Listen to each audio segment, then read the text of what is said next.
pour l'attaquant français, dont ses adversaires ont souligné visiblement le leadership sur le terrain. Écoutez-le, c'est au micro de Giovanni Castaldi, non ?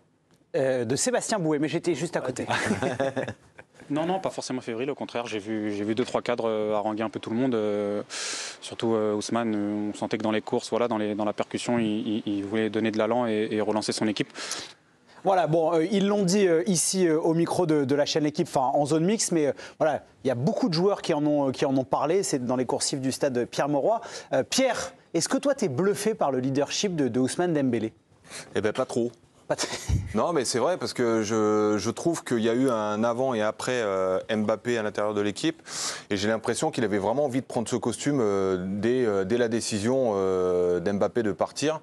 Je le sens depuis le début de saison complètement investi. Il est quasiment irréprochable, malgré des fois des petits soucis de comportement qui ont vite été réglés par Luis Enrique après ce match d'Arsenal, où il a été un peu mis de côté par rapport à ça.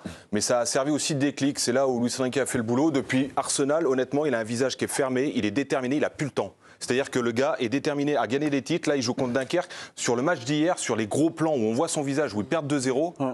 Mais il a une haine de la défaite, mais il se dit c'est pas possible. Ouais. Et en plus, même dans ses courses, il y a une intensité qui est folle. Il rate des choses, mais c'est pas grave. Il est exemplaire dans l'attitude sur le terrain. Et je trouve que ça transpire un peu sur les différents joueurs. Moi, je suis pas forcément bluffé. Je trouve qu'il est à l'auteur de ce qu'il avait annoncé, en fait. Tu dis, Pierre, qu'il est exemplaire sur le terrain, mais en dehors, il a également un discours de patron. Après, justement, cette qualification, cette 21e finale dans l'histoire du Paris Saint-Germain en Coupe de France, il a déclaré ceci au micro de nos confrères de beIN Sport. On savait que ce serait difficile, on est resté concentré, on savait qu'on allait avoir des occasions pour revenir. C'est là que se joue la saison. On ne s'imagine pas perdre contre Aston Villa, perdre une finale de Coupe de France, on veut rester concentré. C'est dans ces moments qu'on voit les grands joueurs et les grandes équipes. Ça, Brahim, c'est le discours d'un patron. Ouais, c'est le discours d'un garçon qui a mûri, en fait. Et son talent a toujours été présent. Et ce qui nous énervait sans doute, c'était de voir ce gaspillage. Moi, j'ai le souvenir à Barcelone où une alimentation désastreuse, une hygiène de vie qui ne représente à aucun moment donné un sportif de haut niveau. Donc on avait plus l'impression de le voir se perdre. Et c'est vrai que ce retour à Paris, sans doute que Mbappé, laissant la place, il a voulu enfiler le costume et il le fait extrêmement bien aujourd'hui. Donc aujourd'hui, son talent s'exprime avec sa maturité et c'est pour ça qu'il est serein et il essaie d'embarquer en plus ses coéquipiers avec lui. Donc voilà, c'est ce qu'on attendait d'un joueur de ce niveau-là. Et ce qu'on lui attendra maintenant par la suite, c'est sa durée. Donc voilà, on veut le revoir dans d'autres saisons performer de cette manière. Mathias, on a beaucoup parlé quand Ousmane Dembélé, l'an passé au PSG, était dans un rôle de dribbleur, de feu follet, mais qu'il avait un manque d'efficacité totalement dingue. Beaucoup de gens disaient, mais il ne bosse pas devant le but et tout. Est-ce que pour toi, là, le fait qu'il soit autant efficace, c'est juste parce qu'il a switché sur l'état d'esprit ? Moi, déjà, il y a une phrase qui est « esprit sain dans un corps sain ». Moi, pour lui, je la ferai à l'envers. Corps sain, donc esprit sain. Ça fait longtemps qu'il a réglé ses problèmes. Mais ça fait longtemps, mais ça joue par rapport à la tête. Il y a eu ce qu'a dit Pierre, les soucis avec Luis Enrique, parce qu'il ne faut pas les oublier, il y a eu des vrais soucis. Ah, ça a été chaud. On ne sait pas comment ça s'est réglé, mais ça s'est réglé. Et moi, là où je suis bluffé, c'est qu'il n'a pas passé un step. Il en a passé 3 ou 4 d'un coup. Ouais. C'est-à-dire que même le face-à-face hier à la 94e minute, on revient il y a 6 mois, 1 an, il aurait peut-être tiré sur le gardien ou il l'aurait mis sur le poteau. Et il a dit à 2-0, ouais, j'ai commencé à avoir de l'inquiétude dans l'équipe parce qu'on s'est dit, ah, quand même, 2 buts d'écart, même si c'est une Ligue 2, la preuve qu'il respecte aussi tous les adversaires, voilà.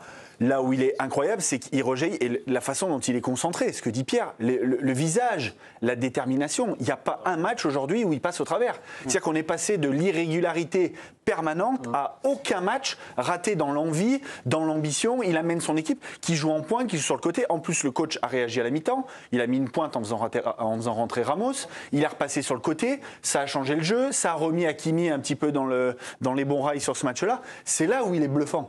C'est qu'en fait, tout fonctionne. Et en plus, on n'a pas l'impression qu'il surjoue. Moi, je trouve que ce que Didier Deschamps avait réussi à en faire en équipe de France, à l'obliger à défendre sur la Coupe du Monde, où on disait, de toute façon, on n'a personne à droite, il va falloir aider Koundé ou Pavard sur le côté.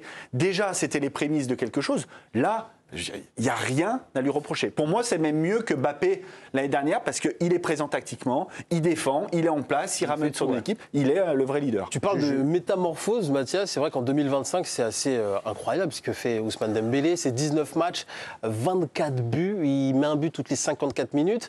Avant ça, entre août et décembre 2024, bon, c'était 20 matchs, 8 buts, 5 passes D. Donc le ratio, il est beaucoup plus faible. Mais c'est vrai que Pierre, sur le terrain, la métamorphose, elle est dingue pour Ousmane Dembélé. Toi, t'es pas bluffé. Moi, je suis encore ébahi. Mais je sais pas comment expliquer, mais je trouve que c'est... quand on explique que tout se passe dans le crâne pour un joueur de foot et pour un sportif de haut niveau, c'est exactement le fait d'accepter d'être un leader. Parce que c'est ce que les gens attendent de toi. Il n'a pas le brassard, c'est un capitaine. Même si c'est Hakimi des fois, même si c'est un autre, ou Marquinhos, le leader en termes d'attitude sur un terrain, c'est Dembélé qui le diffuse. Ouais.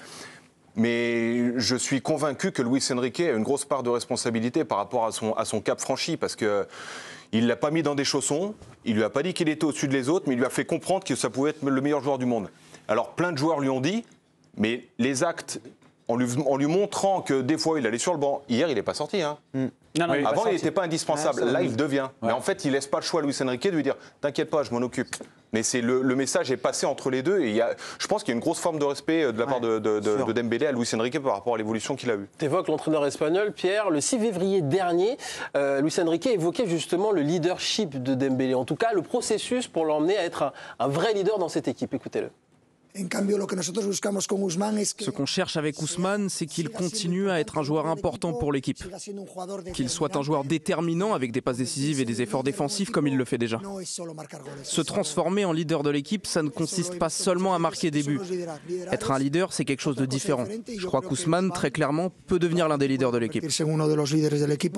Brahim, tu penses que c'est uniquement lié à la gestion de Luis Enrique, le fait que Ousmane Dembélé soit si performant, ou il a eu un déclic tout seul et... Je pense que Enrique l'a aidé à avoir ce déclic. Des grands entraîneurs, là on a eu avant, dans tous les clubs où il est passé, on ne peut pas dire que ce n'était pas des meneurs d'hommes. Je pense que la maturité d'Ousmane a permis sans doute à Enrique d'avoir un vrai dialogue d'hommes, une vraie construction. Il doit pas le rabaisser, en tout cas ils doivent lui dire les choses honnêtement et surtout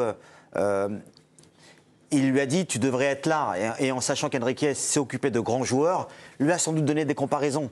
Là il a la chance d'enfiler le costume, donc voilà, il lui a dit écoute, saisis cette opportunité, je vais te faire confiance, viens on joue le jeu. Et c'est sans doute, voilà, c'est pour ça que c'est une vraie conversation d'homme avec un garçon qui a une maturité à l'écoute d'un instant T, quoi. Je pense qu'on serait venu 2 ans avant, ça n'a peut-être pas passé à ce moment-là.